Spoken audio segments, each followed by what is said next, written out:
Okay, so Monday, Iowa kicks off its caucus process. It is the first step of a multi-step process.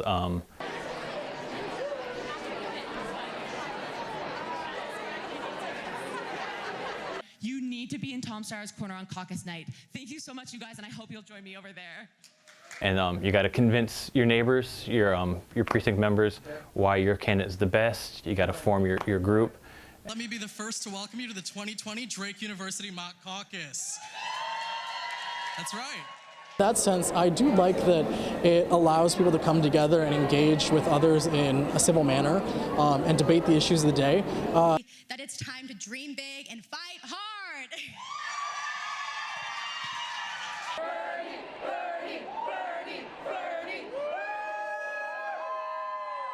So we'll allow a spokesman for each campaign to have a minute to make their case, and then when we start for our first alignment, they pretty much will kind of designate corners of the room or groups.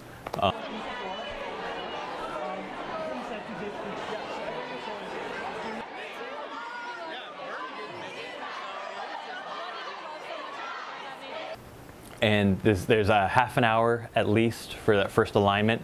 It's people to try to convince each other, you know, they're talking amongst each other to get into their groups.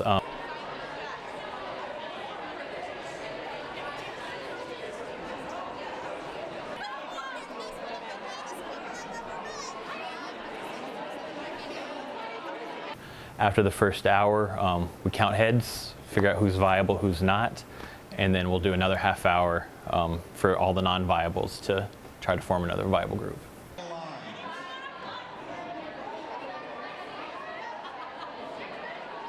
The following groups are viable: Buttigieg and Warren. You now have 10 minutes to realign within one of these two groups.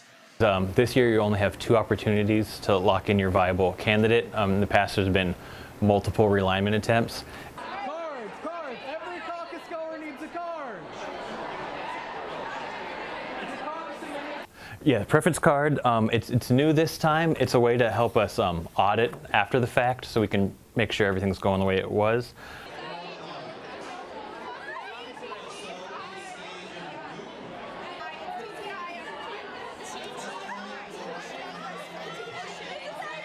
I don't anticipate too much confusion from the new procedures.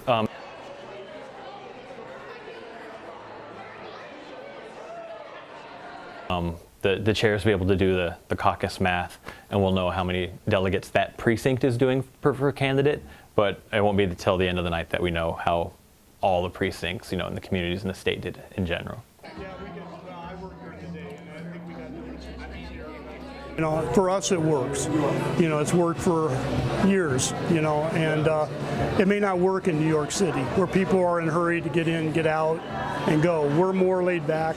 We're not particularly in a rush to get